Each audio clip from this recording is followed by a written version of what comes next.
Nag-positive kami. Hi guys, Patricia here and I'd like to share you our story and our journey of being a COVID survivor and how our PHB in-house products was able to help us during our recovery. So, dun sa mga magtatanong, paano namin nakuha yun? Hindi ko din alam. Because ako personally, I don't usually go out. Lumalabas lang ako pag if I have appointments. And those appointments, sobrang iksing oras lang. And even my mom, by the way, it's me and my mom who got COVID. And my mom naman, usually work lang siya.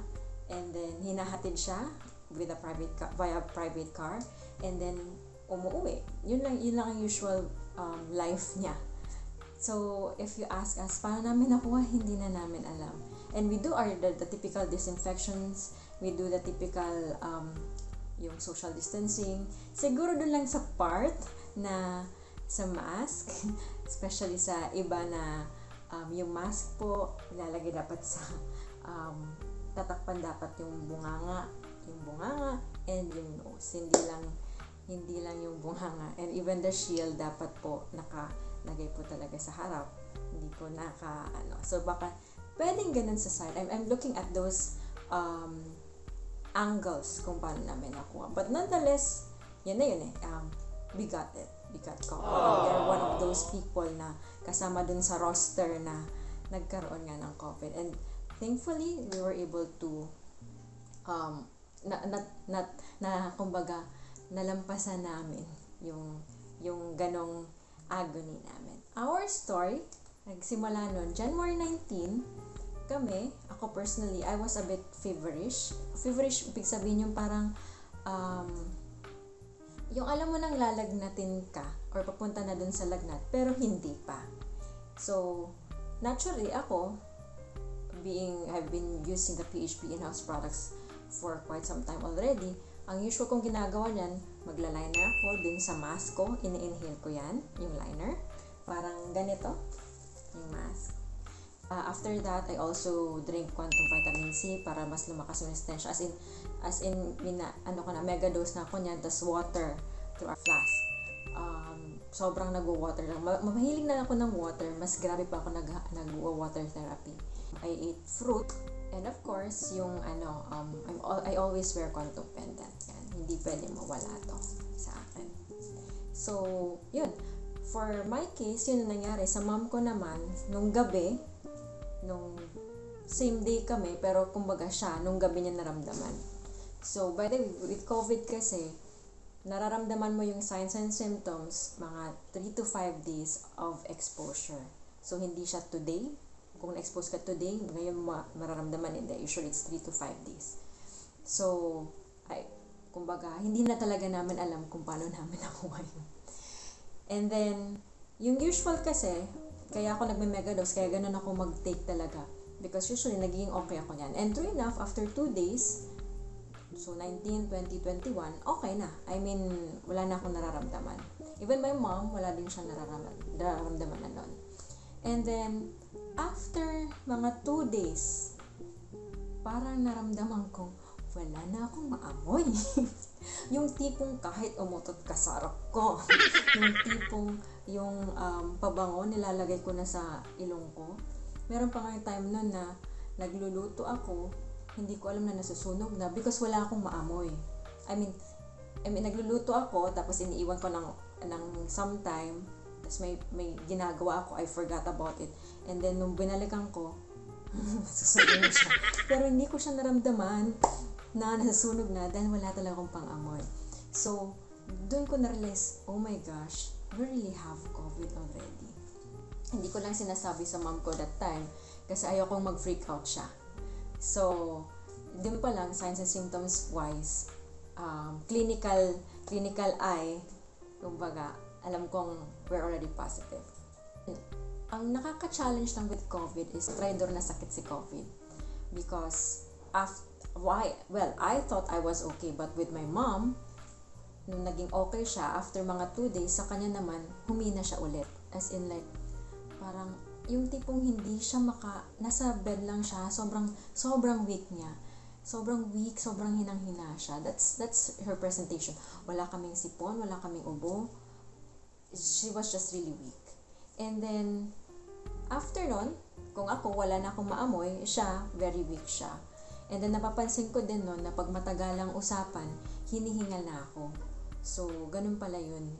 So, ang COVID kasi iba-ibang signs and symptoms. Pero yun ang sa story namin, yun ang nangyari sa amin. And then, with my mom, syempre parang nagpa-check, mga around January 26, nagpa-check up na siya. Kasi baka siya nanghina, okay na siya, tapos biglang So, hindi na siya pumasok sa work because nga since no onset akala niya okay na siya like I did, so hindi pala, knowing that it could be the signs and symptoms of yung alam mo yung eto na yung nararamdaman mo na eto na So what I did with her, I would usually, since I'm a nurse by profession, with tender loving care, so I did nag-cupping kami, cupping and vibration, ko ng vitamin C, quantum vitamin C, talagang binoost ko siya. And then, binigyan siya ng antibiotics ng doctor. But my mom, medyo hindi siya niya ininom. So, after 2 days of taking the antibiotic, niya ininom after 2 days. So, ako naman kinabahan ako, hindi niya ininom. So, what I did this time, pinagamit ko na din siya ng liner. Actually, sabi ko nga, sana pinagamit ko siya on the onset pa lang like what I did. But anyway, pinagamit ko na siya ng liner. Kinakabahan ako na I know, kasi yun yung signs and symptoms na yun. Pag hindi niya ito ginamit, medyo kakabahan na talaga ako ng bonggang-bongga because I have my own testimony. I've been using the negative ion sanitary napkins and pads for how many years? Since 2010. And knowing with PHB, yung negative ion na liner, it has already scalar energy. Sabi ko, mas bongga tong effect. Kasi before nga when I was having, yung nahihirap akong huminga, ini-inhale ko lang yun. What more no may scalar energy. So yun na ginagawa ko. Like my mom, pinagamit ko sa kanya nun kasi alam ko nang yun ang signs and symptoms Tapos hindi pa niya iniinom yung gamot niya at that time. Kasi daw parang nagpapalpitate siya. So, yun lang. And then after 2 days na ginamit niya, so pinagamit ko sa kanya mga January 28. January 28, 29, hindi siya uminom ng meds niya. January 30, 31, hinati niya lang. Pero ang kagandahan doon, even if she was not taking the meds, she was only taking the Fluimucil at the time, hindi niya ininom yung Telo kasi hindi niya ininom yung antibiotic niya, she was nag-i-improve siya. Hindi pa malaki ang improvement pero nag-i-improve na siya. But syempre, knowing that she's been quite sick for some time kasi kami yung pamilya na we don't really, hindi kami yung talagang mag-hospital lagi. So, she had herself checked. Nagpa-x-ray siya. And, of course, may result naman kasi agad ang x-ray dito. So, nakita naman pneumonia siya. So, she went again to the doctor and then she was advised to have her swab. Kasi gano'n naman sa mga panahon ngayon, if you have that pneumonia and some signs and symptoms of COVID, pinapaswab ka talaga nun. So, February 1 siya nag-x-ray and February 2, dun siya nagpa-swab. And then the result came out February 4. Na positive na kami. Positive siya. At ako, alam ko na kasi na positive siya. So, usually kasi people do not yung COVID, it's a virus. People usually have complications of COVID. Dun po tayo dun nagkakaroon ng more challenges or more problems. That's why people who has comorbidities usually die. And although my mom was presentation-wise, okay siya on the second week. Okay in terms na, as in naglalakad na siya kasi like nung a week before, she was too weak to even stand up. So at that time, talagang naglalakad na siya. She was everywhere already. I mean, everywhere na like walking around the house. And then, because nalaman niyang positive siya, biglang, oh no, positive, nanghina na naman siya. So ako naman, I was talking to my friends, kung magpapa-admit ba or magpapa-home quarantine na lang or magpapa-isolation facility. And then my friend said since she had pneumonia, which is a complication of COVID, so, and since she's senior citizen already, so it would have been better, I mean, sabi nila, it would be better kung magpa-admit para may close monitoring, even if she's okay. Kasi since si COVID, traitor na sakit. And like yung nangyari sa amin, okay siya, medyo mahina, naging okay, tas medyo hindi na naman. So just to make sure na just to make sure na yung health niya ay well monitored. So kaya nagpa-admit kami. Well, she decided to be admitted. And ako din naman, I became her PDN. I became her private duty nurse. And since actually yung pinaka-challenge being a COVID, knowing that you have COVID, is number one, the mental health, yung nakakapanghina.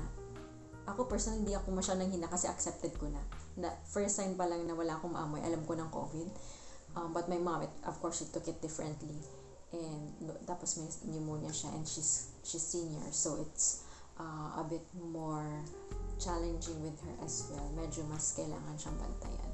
And second kasi, aside yung mental health in terms of sino yung mga naka-close contact mo, yung parang you have that responsibility to let them know, mag-monitor din sila ng signs and symptoms nila, and yung mga taong who will be judging you that just because you got COVID, parang like everyone is naprapraning, nagpapanik sila. So yun yung isa sa mga aanin mo in terms of mental health. I mean, sabi ko nga, I always say na sana din sa mga taong nag-judge or no si person would want na mahawaan ka. So ako, I'm just confident as well na the reason why I always have mask and shield and all of those precautions is not just to protect myself, but it's also protecting the people na nakakasalamuha ko. One of the things that made me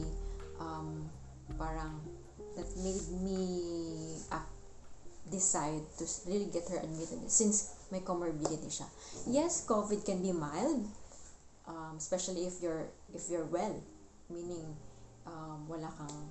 hindi ka hypertensive, wala kang diabetes, wala kang kidney problem, wala kang liver problem, hindi ka overworked, you're not asthmatic, so most probably hindi ka masyadong stress, so most probably you will be having lesser mas bata ka pa, mas lesser yung chances of you medyo going to the other side of the world. But if you have those comorbidities and you're overworked or maybe you're an infant na medyo low pang immune system, yun, kailangan siyang bantayan. So since my mom has had some meron siyang fatty liver since before, so I had to, para lang yung feeling na maging kampante ka lang na okay, sige, pa-admit para walang sisihan whatever happens. Even if she was feeling okay, I mean, hindi siya, she was, if you see her, hindi siya hinihingal. And syempre, I was also thinking, kasi yung dad ko is diabetic, so baka, I don't know, baka meron din siyang COVID, diba? So, it was like, yung state mo na ganon. So, yung kapatid ko, he's still young, pero I was also thinking, oh my dad, paano sila? Kasi syempre, kung kami, yes, ma-admit kami, positive, pero sila, they will also undergo quarantine, being the close contact. So, paano din sila? Paano yung food nila? So, syempre, parang hindi din sila makalabas. So, parang biglaang, bawat kayo lumabas. Kung baga sa classroom, bawal lumabas. So, yun. It was really a dilemma. That was what was running in our minds. Yung mga close contact mo. Tapos, so, it's really, yun talagang pinaka-tough dyan when you're COVID positive. You mean, knowing that you are positive with COVID, yung mental health mo talaga, kailangan na alagaan mo yun. nung nalalaman namin positive, alam mo yung feeling na, okay, positive tayo. Ano nang gagawin natin? Parang, so anong gagawin natin? So I was calling my friends na nag-work sa DOH or sa PNA or who are doctors. Anong gagawin namin? So, yung process pala, like here, sa amin, ang process namin is, yung facility na nag-check ng swab, they will call the local government, and then merong health nurse, barangay health nurse, who will call you na and tell you what to do. So since my mom is senior, pag mag-admit kasi ang senior, kailangan may kasama, and naturally being the only medical inclined person in the household, ako yung bantay. And hindi kami pwedeng pumunta dun sa hospital and just get ourselves admitted. Kailangan kami magtawag kung may available room, kasi laging puno, by the way. Tapos, kinukuha kami sa amin here is takro, kinukuha kami ng vehicle going to the hospital. Hindi kami pwedeng dumiretso doon because of the probability that we could may expose yung mga staff, even if naka-PPE sila. But, it's just really for precautionary purposes. Thankful lang ako na gabi kami kinuha, because imagine if it's daylight and people will judge us. Sabi ko nga, the pinaka-challenge when you're a COVID positive patient is the mental health when people judge you. So, I'm just really thankful na gabi kami sinundo ng LG, yung facility na yun, to get us going to the hospital. Nung na-confirm na namin na may available room doon. As a bantay, kailangan kasi i-rapid test ako. And so, nung February 4, ni-rapid test ako. Oh, nakakatakot. Hindi mo naman akong takot. So, ito yung nakakatawa nga to kasi may testimony ako about my dad's chicken na almost dead. Ngayon naman ang testimony ko, COVID kami. Parang, okay. Mga bonggang, no. So anyway, February 4, ni-rapid test ako. And the next day, I got the result. Which of course, I was already expecting na positive na ako. So naturally, if positive ka sa rapid, they will have to check kung you have an ongoing infection.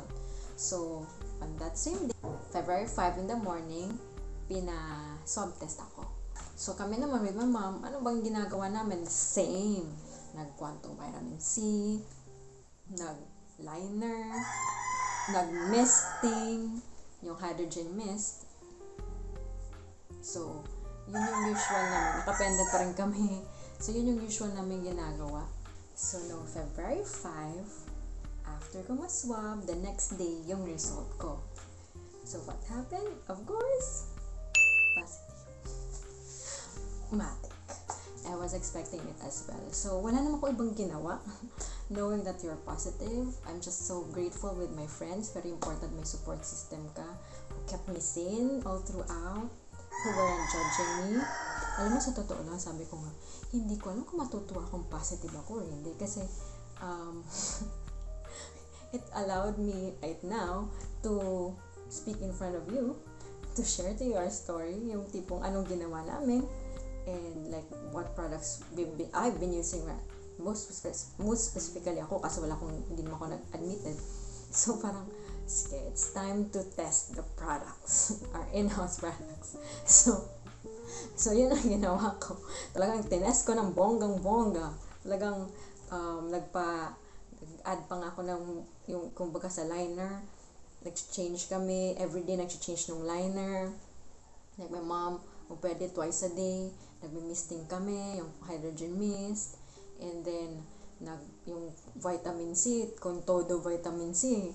Talaga. So, and then we never yung quantum pendant, we always have the quantum pendant. So personally, yun talagang pinagagamit ko. Tas even yung strip, nilagay din namin yung mga dati namin ginagawa ng strip ng negative ay nilagay din sa water, tas ininom. Even if I already have the quantum flask, though lahat na ginamit natin. It's just really to increase our immune system. So nung nalaman kong positive ako, edi, we still the same. So, alam mo yung feeling na, sige, nandito na eh. Let's just enjoy the process. I mean, not enjoy na, because you know na you could die, but because ako personally, I was somehow confident with the signs and symptoms with my mom. So, sabi ko lang sa mom ko, let's just enjoy, and gagawa natin positive na eh. I mean, kaysa naman galit-galit ka, mas lalo ka mas-stress, mas lalo mag-lower down yung immune system mo. So, let's just, this is it. It is what it is. So, let's just do it, you know. Kay mom naman, I always do the cupping. Kinakapping ko siya. Cupping yung sa likod. Since she has pneumonia, para yung whatever that's causing the pneumonia, if she has phlegm, ilabas niya. So, para ano din yung mga, para hindi mag-progress yung pneumonia niya. Actually, kumbaga, siya talaga yung binabantayan. People don't die because of the COVID. People die because of the complications of the virus. So, my mom had remdesivir. It was a 5-day workup. So, February 6 to February 10. 6, 7, 8. Yun, February 6 to February 10. So, yun lang naman ang sa amin kasi we're the mild to moderate type. And, so yun, I'm just very grateful as well sa classmate ko who happens to be my mom's infectious disease specialist. So, sa kanya, kita niya kay mom, it's okay. Although my mom, yung O2, yung oxygen saturation niya was just 94 to 95. Ang normal kasi is 98 to 100. So, yun yung ginugol din natin na maging 98 to 100%. So, no February 6 to February 10. So, yun. As per her infectious disease specialist, okay na siya. Matapos na yung viral viral meds niya. And, ma-check ulit yung blood chemistry niya. Kasi with my mom, yung admission is also a blessing in disguise kasi nalaman din namin that my mom has been a diabetic. Hindi lang siya known na diabetic. And then nalaman din because of this admission na may hypokalemia siya. I mean, hypocalcemia, meaning that's mababa yung calcium niya. And she is also malnourished even if medyo on the heavier side siya. So, yun yung blessing doon na nalaman din namin along with this admission. And ito pa. So, for discharge na kami ng February 11. Pero itong nakakatawa. Noong February 10. Yung nanay ko. Sumakit yung mata. Sabi ko, Mami, pa-discharge na tayo bukas. Bakit? So, anyway. Chinek ko din kasi yung meds niya. Baka kasi it's a side effect. May side effect yung drugs na tinitake niya. Kasi usual ang drugs na natin. When we take a drug, there's always a side effect. So, we have to take something to combat that side effect as well. So, nung na-check ko naman, wala din. So, pina-check ko din sa resident doctor, pina-check ko din sa doctors niya. Wala namang adverse effect or walang side effect yung drugs niya that will cause the pain sa mata niya. So, sa nanay ko, sabi ko, ano kayo nangyari dito? So, chinek siya. So, dry eye siya. So, ginawa namin. So, sabi ng doctor, kung gusto niya mag-eye mo, pero sabi ko sa nanay ko, mag-hydrogen mist ka at ilagay mo yung liner sa mata mo. Ganyan. So, nung nilagay niya, after, an hour, wala na yung sakit. Parang nag-joke time lang. Kasi naman yung nanay ko, nasi-cellphone na. Siyempre, wala kang ginagawa din sa loob ng hospital. So, yun lang. Cellphone lang kami. So, medyo na-strain siguro yung mata niya. So, ayun. So, thankful that because of, again, our quantum products, our PHB in-house products, natanggal din yung burning pain, burning sensation niya sa mata. Nilagay namin yung liner dun sa mata niya while she was sleeping. And nag-hydrogen mist din kami. So, yun, February 11. So, noong February 11, discharge na kami. Ngiting tagumpay. At ang kagandahan ko doon, nagpa-swab kami. And then, noong February 12, we were able to find out na negative na kami. Pero, hindi ibig sabihin na may antibodies na kami, magpapabaya na kami. Hindi din ibig sabihin na hindi na kami mag-mask or shield. Kasi, yes, we are, may antibodies na kami. Ibig sabihin, hindi na kami tatablan. Nung strain na yun. Di ba may bagong strain? And there are also reports na if you are, usually sa mga mild cases lang, you can have reinfection kasi depende din sa level ng antibodies mo. So, of course, we are still doing the mask, the shield, the necessary precautions that we have. And that's it. So, from positive and negative na kami. So, thankful as well. We're very thankful as well, of course.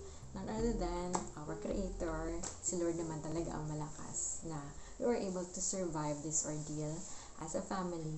And, yun, via sa LGU din natin, even if negative na kami, we were still advised na until February 14 ang aming quarantine period. So, noong February 15, malaya na kami.